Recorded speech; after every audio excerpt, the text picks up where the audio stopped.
जोहार साथियों, झारखंड स्पेशल इस करेंट अफेयर सेशन में डिस्कस करने वाले हैं झारखंड के साथ ही साथ नेशनल लेवल के भी उन इम्पोर्टेंट करेंट अफेयर्स को जो आपके एग्जाम के लिए रेलिवेंट हैं और उनके आने की भी संभावना सबसे ज़्यादा है। तो चलिए स्टार्ट करते हैं। आज है 4 जुलाई और देखते हैं 4 जुलाई के इंपॉर्टेंट करेंट अफेयर्स। आज का सबसे पहला क्वेश्चन है, झारखंड के 11वें मंत्री के रूप में, ध्यान रखिएगा झारखंड में टोटल कितने मंत्री हो सकते हैं? टोटल 12 मंत्री हो सकते हैं। जो टोटल विधानसभा सीट्स हैं उसके 15% मंत्री ही हो सकते हैं। किस संविधान संशोधन के अनुसार? तो 91 मतलब कि 91वां संविधान संशोधन के अनुसार जो है टोटल 15% ही मंत्री हो सकते हैं। तो झारखंड में टोटल 12 मंत्री हो सकते हैं। ध्यान रखिएगा 11वें मंत्री के रूप में जो है किसने शपथ ली है? तो बेबी महतो जी, इन्होंने जो है शपथ ली है। और ये कौन है? तो जगन्नाथ महतो जी की वाइफ है। जगन्नाथ महतो जी का जो है निधन हो गया था कोविड की वजह से। इनका जो लंग्स है वो काफ़ी ज़्यादा ख़राब हो गया था और बाद में इनका चेन्नई, ध्यान रखिएगा चेन्नई में इनका निधन हो गया था। जगन्नाथ महतो की थोड़ा सा अगर हम लोग बात कर लेते हैं ना, तो जगन्नाथ महतो 2000 से चुनाव लड़ना शुरू किए थे, 2000 ईस्वी से। और ये पहली बार चुनाव लड़े थे समता पार्टी से। समता पार्टी के बाद जो है इसका विलय जदयू में हो गया था। तो फिर ये 2005 में जेएमएम से चुनाव लड़े और उसमें जीते और उसी समय से 2005 से कंटिन्यूअस 2019 तक ये चुनाव जीतते रहे। और जब इनका निधन हुआ उस समय ये झारखंड राज्य के शिक्षा मंत्री के रूप में काम कर रहे थे। तो ये भी आप लोगों को ध्यान रखना है। जगन्नाथ महतो जी का जो विधानसभा क्षेत्र है वह डुमरी, और डुमरी पड़ता है आपका गिरिडीह जिला में, तो ये भी ध्यान रखना है। और इनकी स्थानीयता थी चंद्रपुरा बोकारो से, लेकिन ये चुनाव लड़ते थे डुमरी गिरिडीह से। तो इतनी सारी इन्फॉर्मेशन इंपॉर्टेंट है इस क्वेश्चन से रिलेटेड। बात करते हैं, देखिए इनके ये जो मंत्री पद है ये तो मिल गया है, लेकिन कौन सा अभी डिपार्टमेंट मिला है ये डिसाइड नहीं हुआ है। हालांकि इसका सबसे ज़्यादा चांस है कि इनको एजुकेशन मिनिस्टर का ही पोस्ट दिया जाए। देखते हैं आगे क्या होता है। बात करते हैं अगले क्वेश्चन की। अगला क्वेश्चन है 132/33 kV, ठीक है, ग्रिड सब स्टेशन का उद्घाटन हाल ही में हमारे जो मुख्यमंत्री हैं हेमंत सोरेन जी ने की। यह ग्रिड सब स्टेशन कहाँ स्थित है? तो ध्यान रखिएगा ये जो ग्रिड सब स्टेशन है ये स्थित है दुमका में। दुमका में कहाँ? तो जरमुंडी। जरमुंडी से कौन है विधायक बताइए? जरमुंडी से अभी विधायक हैं कौन? तो बादल पत्रलेख, जो अभी वर्तमान में क्या है? वर्तमान में आपका कृषि मंत्री हैं, मतलब कि एग्रीकल्चर मिनिस्टर हैं। तो इन्हीं का विधानसभा क्षेत्र है जरमुंडी और यहीं पर जो है हमारे जो हेमंत सोरेन जी हैं सीएम, इन्होंने इस ग्रिड सब स्टेशन का उद्घाटन किया है। ये चीज़ ध्यान रखिएगा। साथ ही साथ इन्होंने जो है 132 kV द्विपथ लीलो संचरण लाइन का भी उद्घाटन किया है। संचरण मतलब कि ट्रांसमिशन, एक ट्रांसमिशन लाइन है लीलो ट्रांसमिशन लाइन, इसका भी उद्घाटन जो है हमारे मुख्यमंत्री हेमंत सोरेन जी ने किया है। ये चीज़ ध्यान रखिएगा। वहीं अगर हम लोग आगे अगर बात करते हैं इसके बारे में थोड़ा सा डिटेल में, तो इसकी कैपेसिटी कितनी है? इसकी कैपेसिटी है 100 मेगावाट। कितनी कैपेसिटी है? 100 मेगावाट है। ध्यान रखिएगा इससे कौन कौन सा एरिया लाभान्वित होगा, अगर इसके बारे में हम लोग बात कर लेते हैं तो इससे सबसे ज़्यादा लाभान्वित होगा आपका बासुकीनाथ क्षेत्र। बासुकीनाथ आपको पता है दुमका क्षेत्र में ही पड़ता है। फिर तालचेरी, घोरमारा, जरमुंडी, जरमुंडी तो ऑब्वियस सी बात है कि इससे लाभान्वित होगा ही। साथ ही साथ है आपका मोहनपुर। तो ये जो सभी क्षेत्र हैं ये इससे लाभान्वित होंगे। तो ये चीज़ें आप लोगों को ध्यान रखनी है। अब बात करते हैं अगले क्वेश्चन की। आयुष विभाग द्वारा पंचकर्म सेंटर, ये पंचकर्म क्या होता है? तो देखिए आयुष की अगर हम लोग बात करते हैं तो किससे किससे मिलकर बना है? आयुर्वेदा, योगा, यूनानी, सिद्धा और होम्योपैथी। तो यही 5 चीज़ों से जो है इलाज किया जाएगा पंचकर्म सेंटर में। और इसका जो इस्टेब्लिशमेंट वो 2 जगह होगा, अभी मैं बताऊंगा। पहला तो है आपका रामगढ़ के पतरातू में, पतरातू वही जो पतरातू लेक है, ठीक है। और दूसरा होगा नेतरहाट में। तो पहला जो है वो पतरातू में इस्टेब्लिश हो रहा है। यहाँ पे जो है ज़मीन वगैरह सारा कुछ चिन्हित कर लिया गया है और इसका जो पूरा प्लानिंग है वो सेटअप हो चुका है। तो आयुष विभाग भारत सरकार के द्वारा जो है इसका इस्टेब्लिशमेंट किया जाएगा पतरातू में और बाद में नेतरहाट में भी किया जाएगा। एक्चुअली क्या है कि एक वर्किंग प्लान जो है वो बनाया गया था आयुष मंत्रालय जो भारत सरकार का है ना, भारत सरकार के आयुष विभाग के द्वारा जो है एक वर्किंग प्लान बनाया गया है झारखंड के लिए। इसमें क्या क्या होगा? तो 2 जो है वो पंचकर्म सेंटर खोले जाएंगे। 2 कहाँ कहाँ? तो मैंने बताया पहला तो है आपका पतरातू में खुलेगा, दूसरा खुलेगा आपका नेतरहाट में, ठीक है। और उसके बाद 5 धन्वंतरी हॉस्पिटल खोले जाएंगे, ठीक है। 5 धन्वंतरी हॉस्पिटल खोले जाएंगे। और ये 5 धन्वंतरी हॉस्पिटल कहाँ कहाँ खोले जाएंगे? तो देखिए जो 5 धन्वंतरी हॉस्पिटल है ये खोले जाएंगे। अगर आप लिखना चाहें तो लिख सकते हैं गुमला, पलामू, देवघर और फिर आपका बोकारो। 4 हो गए। गुमला, पलामू, देवघर, दुमका में भी खोला जाएगा। ठीक है, तो इस तरह से 5 जगह में जो है धन्वंतरी हॉस्पिटल खोले जाएंगे, जिसमें टोटल 50 बेड होंगे। तो ये भी आप लोगों को ध्यान रखनी है। और साथ ही साथ 745 वेलनेस सेंटर खोले जा रहे हैं। ये 745 में से लगभग 550 जो वेलनेस सेंटर है वो खोले जा चुके हैं। बाकी अब 2023-24 में जो है इसे कंप्लीट कर लिया जाएगा। ये वेलनेस सेंटर वही होते हैं जो छोटे सेंटर्स होते हैं, लेकिन उनमें आयुष विभाग के द्वारा ही जो है चिकित्सा का कार्य कराया जाता है। और आयुष का जो है फुल फॉर्म में आप ध्यान रख लीजिएगा, मैंने पहले ही बता दिया। अब बात करते हैं हम लोग अगले क्वेश्चन की। अगला क्वेश्चन है झारखंड का कौन सा एयरपोर्ट, ध्यान रखिएगा एयरपोर्ट, किसानों को जो उनके उत्पादक हैं उसको निर्यात करने के लिए कोल्ड स्टोरेज सुविधा उपलब्ध कराएगा। देखिए कोल्ड स्टोरेज का इंपॉर्टेंस कितना है। जब सब्जियां या फल जो है निकलते हैं खेतों से, तो कम से कम एयरपोर्ट पहुंचाने में उसे 1 दिन तो लग ही जाता है, क्योंकि वो लोकल मंडी में पहले बिकेंगे, फिर जो बड़े जो बिजनेसमैन होते हैं वो उसे परचेज करके जो है एयरपोर्ट के थ्रू जो है एक्सपोर्ट करते हैं। तो उसमें 1 दिन का पॉसिबल टाइम लग ही जाता है। तो कई सब्जियां या फल जो है ख़राब हो सकते हैं, इसीलिए उनको जो है एयरपोर्ट में जो है कोल्ड स्टोरेज में रखा जाएगा, ताकि वो ख़राब ना हो और बाद में सीधे जो है उसे बाहर या दूसरे जो प्रदेश हैं वहाँ पर जो है ट्रांसपोर्ट किया जाता है। खासतौर से झारखंड में अगर बात करते हो, रांची से जो है सब्जियां काफ़ी ज़्यादा पैदावार होती है सब्जियों की, तो सब्जियां भेजी जाती है, जैसे बैंगलोर हो गया या दिल्ली हो गया, इन सब क्षेत्रों में, और बाहर भी भेजा जाता है, दुबई वगैरह। ठीक है, और फल में जहाँ आप सभी को पता होगा, फल में यहाँ पे सबसे ज़्यादा अमरूद और पपीता, जो अमरूद है वो पपीता सबसे, और पपीता यहाँ सबसे ज़्यादा होता है। तो ये 2 चीज़ें जो है बाहर भी भेजी जाती हैं, ये चीज़ आप लोगों को ध्यान रखनी है। और इसी के लिए रांची एयरपोर्ट जो है कोल्ड स्टोरेज सुविधा जो है उपलब्ध कराएगा, इस चीज़ को आप लोगों को ध्यान रखना है। हाँ, देवघर एयरपोर्ट आप सभी को पता है, मोदी जी ने जो है इसका उद्घाटन किया था, कब बताइए? 12 जुलाई 2022 को। 12 जुलाई 2022 को मोदी जी इसका उद्घाटन किए थे। और जो देवघर एयरपोर्ट है ये बनाया गया है आपका airport authority of India, DRDO और झारखंड सरकार, ये 3 जो है मिलकर जो है देवघर एयरपोर्ट का निर्माण किए हैं। DRDO सबसे ज़्यादा पैसा लगाया है, इस चीज़ को भी ध्यान रखिएगा। और देवघर एयरपोर्ट जो है अब देवघर मतलब कि बैजनाथ धाम या बासुकीनाथ या फिर संथाल परगना से कनेक्टिविटी जो है बाकी एरिया का बढ़ा दिया है। और रांची एयरपोर्ट की इस्टेब्लिशमेंट कब हुई थी? 1941 में हुई थी, और इसका जो नामकरण है वो 2000 में हुआ था, ये भी आप लोगों को ध्यान रखना है। वर्तमान में इसका नाम है बिरसा मुंडा एयरपोर्ट रांची। और सोनारी एयरपोर्ट का तो पता ही होगा, सोनारी एयरपोर्ट से भी जो है नई फ्लाइट सेवा शुरू की गई है, सोनारी से आपका कोलकाता, और हेमंत सोरेन जी ने ही जो है इसका उद्घाटन भी किया था। बोकारो में भी एयरपोर्ट बन रहा है, अभी जो है वो आपका प्रोसेस में है, अभी बन के तैयार नहीं हुआ है। तो ये सारी जानकारियाँ इंपॉर्टेंट है। बात करते हैं अगले क्वेश्चन की।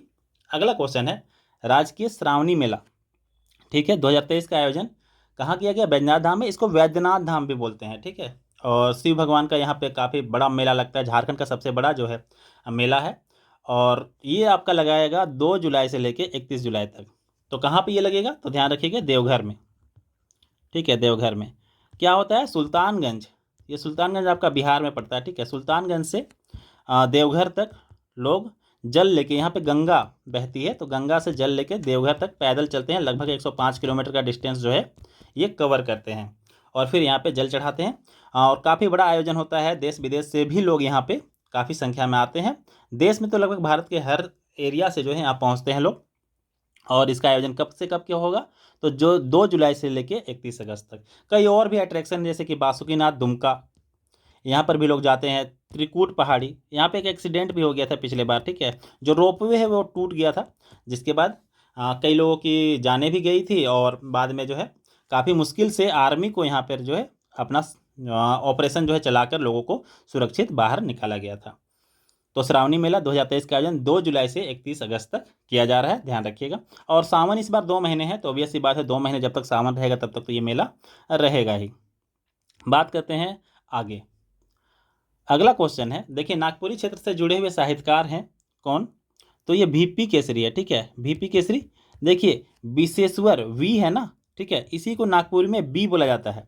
तो इसीलिए कहीं कहीं आपको विशेश्वर प्रसाद केसरी मिलता है, कहीं कहीं आपको विशेश्वर प्रसाद केसरी मिलता है। तो कन्फ्यूज ना हो, दोनों एक ही पर्सन है और नागपुरी क्षेत्र में इनका योगदान काफ़ी ज़्यादा है, काफ़ी इंपॉर्टेंट ये अपना स्थान रखते हैं साहित्य के दृष्टिकोण से और बाकी सभी दृष्टिकोण से।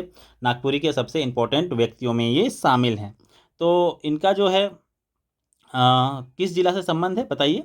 इनका जो संबंध है वो है रांची जिला से, रांची जिला के पिठोरिया, ठीक है, रांची जिला के पिठोरिया से इनका संबंध है। और यहीं पे इनका 90वां जयंती जो है वो मनाया गया, 90वां जयंती मनाया गया। ध्यान रखिएगा इसमें कई सारे गणमान्य लोग उपस्थित हुए, जैसे कि मधु मंसूरी हो गए, मुकुंद नायक हो गए, ये सभी लोग यहाँ उपस्थित हुए। ध्यान रखिएगा यहाँ पे 2 पुरस्कार जो दिए गए हैं वो भी इंपॉर्टेंट है। 2 पुरस्कार दिए गए हैं, एक है आपका VP केसरी कला सम्मान पुरस्कार और एक है साहित्य सम्मान पुरस्कार। तो सबसे पहले अगर हम लोग बात करते हैं कला सम्मान पुरस्कार की, तो देखिए कला सम्मान पुरस्कार जो है वो दिया गया है डॉक्टर खालिक अहमद, ठीक है, खालिक अहमद को दिया गया है। और अगर हम लोग बात करते हैं कला सम्मान पुरस्कार की, सॉरी ये कला सम्मान नहीं, ये साहित्य सम्मान, साहित्य सम्मान पुरस्कार जो है ये दिया गया है खालिक अहमद को। और जो कला सम्मान पुरस्कार है वो है ध्यान रखिएगा इनका जो उपनाम है वो है मांदर सम्राट, मांदर सम्राट, क्योंकि मांदर बहुत अच्छा बजाते हैं। नाम है इनका मनपूरन नायक, ठीक है, क्या नाम है, मनपूरन नायक है। तो हो सकता है फ्यूचर में इन्हें भी पद्मश्री वगैरह दिया जाए, क्योंकि काफ़ी बेहतरीन जो है कलाकार हैं मांदर के और काफ़ी फेमस भी हैं। तो ये सारी चीज़ें यहाँ पर से आप ध्यान रख लीजिएगा। और VP केसरी का एक संस्थान भी है, ठीक है ना, वो पिठोरिया में ही स्थित है, जो नागपुरी के शोध में और प्रशिक्षण में प्रमुख रूप से अपना काम करता है और काफ़ी प्रसिद्ध है पूरे नागपुरी क्षेत्र में। तो जब मैंने ये सारी चीज़ें जो है आप लोगों को बता दी, बात करते हैं आगे। तो देखिए कोलकाता बैंकॉक हाईवे, बैंकॉक कहाँ पड़ेगा, थाईलैंड में, ठीक है। कोलकाता बैंकॉक हाईवे भारत सरकार की एक बहुत बड़ी प्रोजेक्ट है। ध्यान रखिएगा ये किस देश से होकर गुजरेगा, तो ये म्यांमार से होकर गुजरेगा। आप यहाँ पे देख सकते हैं इंडिया से ये चीज़ स्टार्ट हो रहा है और थाईलैंड में जाके रुकेगा, और बीच में कौन सा कंट्री पड़ता है, तो म्यांमार कंट्री पड़ता है। तो ध्यान रखिएगा म्यांमार, ठीक है, म्यांमार से ये होकर गुजरेगा। और इसकी अगर हम लोग अगर रूट की बात करें ना, तो रूट इसका काफ़ी लंबा है। ये जो रोड है ये कोलकाता से ही शुरू हो जाएगा, ठीक है, और कोलकाता से चलते हुए ये पहले पहुँचेगा असम, असम से नागालैंड, नागालैंड से आपका मणिपुर होते हुए जो है ये पहुँचेगा आपका म्यांमार, और म्यांमार से भी थाईलैंड। मणिपुर में अगर हम लोग बात करें तो ये आपका कहाँ से स्टार्ट होगा, तो मणिपुर में ये स्टार्ट होगा मोरेह नामक जगह से, मोरेह नामक जगह से स्टार्ट होगा। और थाईलैंड में ये जाके रुकेगा आपका माईसोते, कहाँ पे माईसोते, ठीक है, माईसोते में ये जाके रुकेगा। और इन दोनों के बीच जो है ये इंटरनेशनल मतलब कि इंटरनेशनल ट्राईलेटरल हाईवे है, जो कनेक्टिविटी बढ़ाएगा भारत का, और इससे बिजनेस भी म्यांमार के साथ साथ थाईलैंड में भी बहुत अच्छे से बढ़ेगा। इंडिया एक्सपोर्ट वगैरह भी काफ़ी अच्छे तरीके से यहाँ पे कर पाएगा। अब यहाँ पे मैं एक बताना चाहूँगा, प्रोजेक्ट काफ़ी इंपॉर्टेंट प्रोजेक्ट है और ये म्यांमार और आपका इंडिया के बीच है। ध्यान रखिएगा इंडिया अगर इधर से जाए ना, इस साइड से अगर एजोल, तो काफ़ी डिस्टेंस पड़ता है और काफ़ी ज़्यादा प्रॉब्लम का भी सामना करना पड़ता है इनकेस अगर वेदर वगैरह ख़राब होते हैं। जबकि भारत अगर कोलकाता से सीधे पोर्ट के थ्रू कहाँ आ जाए, सितवे बंदरगाह, ये सितवे बंदरगाह ध्यान रखिएगा म्यांमार में है। क्वेश्चन आप लोगों से पूछा जा सकता है, क्योंकि JSSC या फिर JPSC के एग्जाम में पड़ोसी देशों से क्वेश्चन काफ़ी अच्छे होते हैं। तो सितवे बंदरगाह म्यांमार में है। यहाँ पर से जो है हम लोग पोर्ट के थ्रू यहाँ से यहाँ आ जाएंगे, और फिर यहाँ से जो है इधर से हम लोग कहाँ पहुँच जाएंगे, एजोल पहुँच जाएंगे। एजोल कहाँ है, तो मिजोरम में है, ठीक है। तो इस तरह से कनेक्टिविटी बढ़ाने के लिए भारत और म्यांमार के बीच एक प्रोजेक्ट चलाया जा रहा है, जिसका नाम है Kaladan multi modal transit transport project, ठीक है। ये म्यांमार और भारत के बीच चल रहा है, तो ये भी आप लोग ध्यान रखिएगा। बात करते हैं अगला क्वेश्चन की। अगला क्वेश्चन है अंतर्राष्ट्रीय प्लास्टिक मुक्ति दिवस कब मनाया जाता है। ये एक्चुअली में प्लास्टिक बैग मुक्ति दिवस है, ठीक है। मतलब कि प्लास्टिक के जो बैग होते हैं जो हम लोग आमतौर पर यूज करते हैं, उसको ना यूज किया जाए, साथ ही साथ इन्वायरमेंट का ध्यान रखा जाए। इसी के लिए जो है 3 जुलाई को मनाया जाता है अंतर्राष्ट्रीय प्लास्टिक मुक्ति दिवस। ध्यान रखिएगा ये अंतर्राष्ट्रीय प्लास्टिक मुक्ति दिवस है, ये इन्वायरमेंट को बचाने के लिए काफ़ी इंपॉर्टेंट रोल प्ले करता है। हालांकि इसका कोई विस्तृत इतिहास तो नहीं मिलता, कब से बनाया जाता है ये चीज़। लेकिन 2008 में एक इनिशिएटिव शुरू किया गया था यूरोप में, ठीक है। और यूरोप में ये इनिशिएटिव शुरू किया गया कि यूरोप को जो है प्लास्टिक फ्री बनाना है, और उसी से फिर धीरे धीरे इसकी शुरुआत हुई, और अब जो है 3 जुलाई को पूरे इंटरनेशनल स्तर पर जो है इसको मनाया जाता है। और पिछले महीने था 5 जून, 5 जून को मनाया जाता है इन्वायरमेंट डे। ध्यान रखिएगा ये जो इन्वायरमेंट डे है इसका थीम बहुत इंपॉर्टेंट है, और ये कई बार पूछा जाता है, तो थीम ध्यान रखिएगा, beat plastic pollution. Beat plastic pollution, ये जो बीट प्लास्टिक पोल्यूशन थीम काफ़ी दिनों से चला आ रहा है और काफ़ी इंपॉर्टेंट भी है, क्योंकि प्लास्टिक अभी जो है इन्वायरमेंट के सबसे बड़े दुश्मन है, और ये जो है इन्वायरमेंट को काफ़ी ज़्यादा डिस्टर्ब करते हैं, हमारे बायोडाइवर्सिटी को, हमारी इकोलॉजी को, और हमारी जो बायो लिविंग्स हैं उनको काफ़ी ज़्यादा जो है डिस्टर्ब करते हैं। इसीलिए इसको ना यूज करने के लिए ये दिवस मनाया जाता है। बात करते हैं आगे। देखिए 22वीं Jharkhand state FIDE ranking chess championship जो है वो आयोजित की गई थी। इसमें विजयी कौन हुए, तो इसमें विजय हुए रोहन विजय सांडिल्य। रोहन विजय सांडिल्य विजय हुए, विजित हो गया, मतलब ये जीत गए। और इनका संबंध है कहाँ से, तो पूर्वी सिंहभूम से, और पूर्वी सिंहभूम से ही है दिसिता डे। ये भी जो है चेस खेलती हैं, काफ़ी अच्छी चेस प्लेयर हैं, कई सारी जो है विजय टूर्नामेंट्स भी जीत चुके हैं। और दीप सेन गुप्ता आपको पता होगा झारखंड के महत्वपूर्ण जो है चेस खिलाड़ी हैं, और साथ ही साथ ये कई सारे विश्व लेवल पे, मतलब वर्ल्ड लेवल पे चैंपियनशिप भी जीत चुके हैं। एग्जाम वगैरह में भी दीप सिंह गुप्ता जो है पूछा जा चुका है, तो ध्यान रखिएगा दीप सिंह गुप्ता, रोहन विजय सांडिल्य, दिसिता डे, ये सभी जो हैं चेस से जुड़े हुए हैं। और अविनाश गंजू क्या खेलते हैं, ये खेलते हैं वुशु, कल ही मैंने बताया था, ठीक है, वुशु खेलते हैं, और ये जो है सीनियर वुशु चैंपियनशिप भी जीत चुके हैं 2023 में। यहाँ पे मैं एक चीज़ और ऐड कर देना चाहता हूँ, जो फिडे है, फिडे ये देता है ग्रैंड मास्टर स्टेटस देता है। और अभी भारत में मेल की बात करें ना, मेल की, तो टोटल 82 ग्रैंड मास्टर बन चुके हैं, 82, ठीक है। अगर हम लोग 82वें नंबर की बात करते हैं, तो ये हैं आपके कौन, तो ये हैं प्रणीत यूपला। वहीं अगर हम लोग बात करते हैं 81वें नंबर के, तो ये हैं सयातन दास। और फिर बात करते हैं अगर हम लोग 80 नंबर के, तो 80 नंबर के हैं आपके विघ्नेश VR। अगर हम लोग देखें तो ये प्रणीत योपला को तो तेलंगाना सरकार, ये तेलंगाना से हैं, इसलिए इनको तेलंगाना सरकार ने 2.5 करोड़ रुपए प्राइज देने का अनाउंसमेंट किया था। सयातन दास वेस्ट बंगाल से हैं, और विघ्नेश VR है तमिलनाडु से। तो ये चीज़ें आप लोगों को साथ में ध्यान रखनी है, ग्रैंड मास्टर कई बार पूछ लिए जाते हैं। बात करते हैं अगले क्वेश्चन की, तो जूनियर एवं सब जूनियर बॉक्सिंग प्रतियोगिता का आयोजन हुआ था। इसमें चैंपियनशिप में कौन सा जिला चैंपियन बना, तो ध्यान रखिएगा इसमें चैंपियन बना आपका पूर्वी सिंहभूम, मतलब कि ईस्ट सिंहभूम इसमें चैंपियन बना। और ईस्ट सिंहभूम के ही कौन है, तो ईस्ट सिंहभूम के ही अभी हम लोगों ने देखा, जो ईस्ट सिंहभूम है उसी के हैं आपके रोहन विजय सांडिल्य और दिसिता डे दोनों जो हैं आपके ईस्ट सिंहभूम के जमशेदपुर से ही संबंध रखते हैं। बात करते हैं अब हम लोग अगले क्वेश्चन की। अगला जो क्वेश्चन है बैंकिंग से जुड़ा हुआ है और इम्पोर्टेंट है। प्रोजेक्ट वेब किस बैंक द्वारा शुरू किया गया है डिजिटल सेवा प्रदान करने के लिए, तो ध्यान रखिएगा ये जो प्रोजेक्ट वेब है ये शुरू किया गया है इंडियन बैंक के द्वारा। बात करते हैं थोड़ा सा इसके बारे में, तो ये जो डिजिटल सेवा है ये प्रदान किया जाएगा नेशनल ई गवर्नेंस सर्विस के द्वारा, नेशनल ई गवर्नेंस सर्विस के द्वारा, ठीक है, नेशनल ई गवर्नेंस सर्विस के द्वारा। साथ ही साथ यहाँ पे ध्यान रखिएगा इसके तहत जो है एक electronic bank guarantee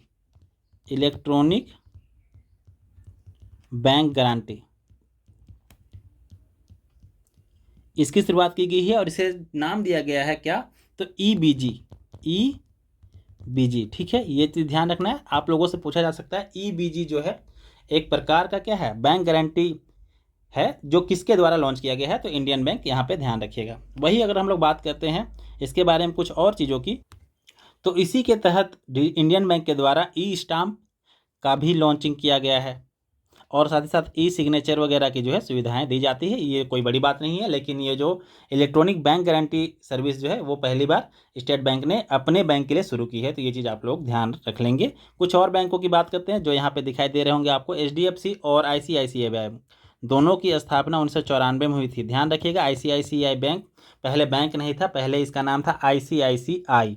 full form इसका क्या था वो मैं बता देता हूँ। ये एक इंडस्ट्रियल डेवलपमेंट बैंक था, कौन, ICICI, जो भारत सरकार के द्वारा इस्टेब्लिश किया गया था, और इसका पहले नाम था इंडस्ट्रियल क्रेडिट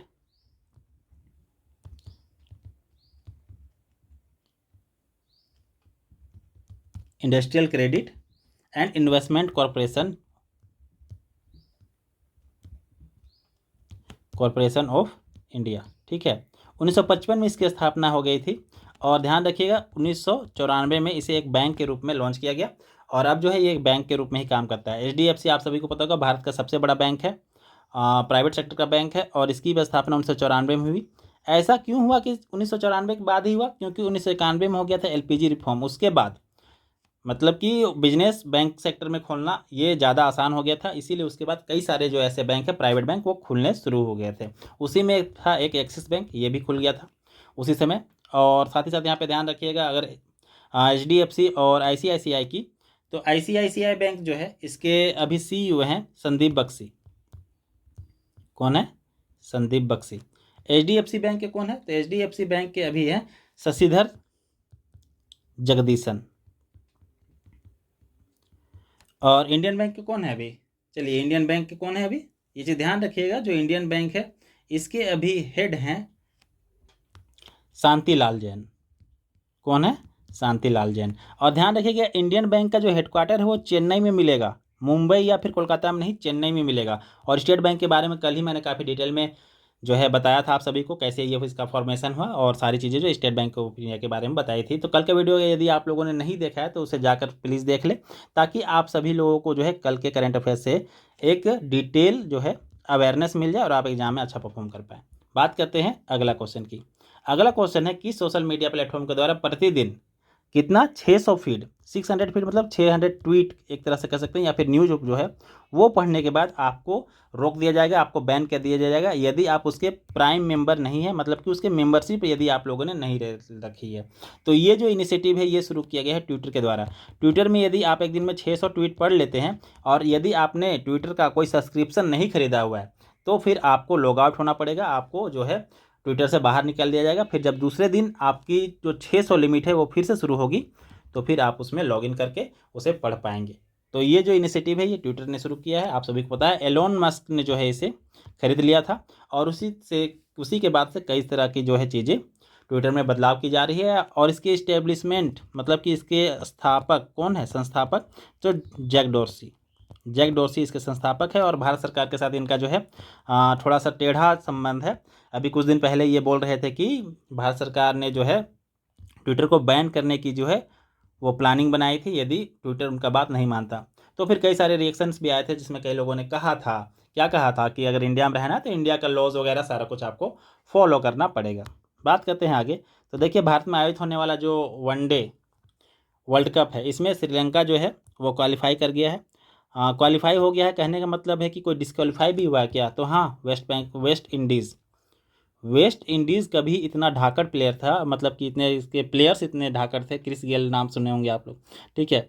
तो ये जो है टीम अब फाइनली जो है 2023 के ODI वर्ल्ड कप से बाहर हो गया है। तो काफ़ी बड़ी न्यूज़ है, ये चीज़ ध्यान रखिए कि वेस्ट इंडीज़ बाहर हो गया है और श्रीलंका जो इसमें क्वालिफाई कर गया है, ठीक है। और सोच सकते हैं वेस्ट इंडीज़ को किसने हराया? स्कॉटलैंड ने हरा दिया और बाहर कर दिया किससे? सोच लीजिए 2023 के ODI वर्ल्ड कप से, जो कभी वर्ल्ड कप जीतती थी। तो चलिए, ये सेशन समाप्त होता है इसी तरह से। और चैनल अच्छा लगे और चैनल के कंटेंट साथ ही साथ करेंट अफेयर सेशन अच्छा लगता है तो जरूर चैनल को सब्सक्राइब कर ले। कुछ और चीज़ें जो मैं आप लोगों को बताना चाहता हूँ, आप चैनल को सब्सक्राइब कर सकते हैं। इन सब चीज़ों की वजह से पॉलिटिकल टॉपिक्स के ऊपर एनालिसिस, JPSC प्रीलिम्स और मेंस से current affairs, JPSC detail current affairs, JSSC current affairs, और साथ ही साथ कई सारे ऑनलाइन क्लासेस और स्टडी मटेरियल्स के लिए आप मुझसे कांटेक्ट कर सकते हैं। लिंक आपको डिस्क्रिप्शन पे मिल जाएगा, और जो भी आपकी क्वेरीज हैं वो आपसे पूछ सकते हैं। तो चलिए, मिलते हैं अगले वीडियोज़ में। तब तक के लिए आप सभी लोगों का बहुत बहुत धन्यवाद चैनल से जुड़ने के लिए।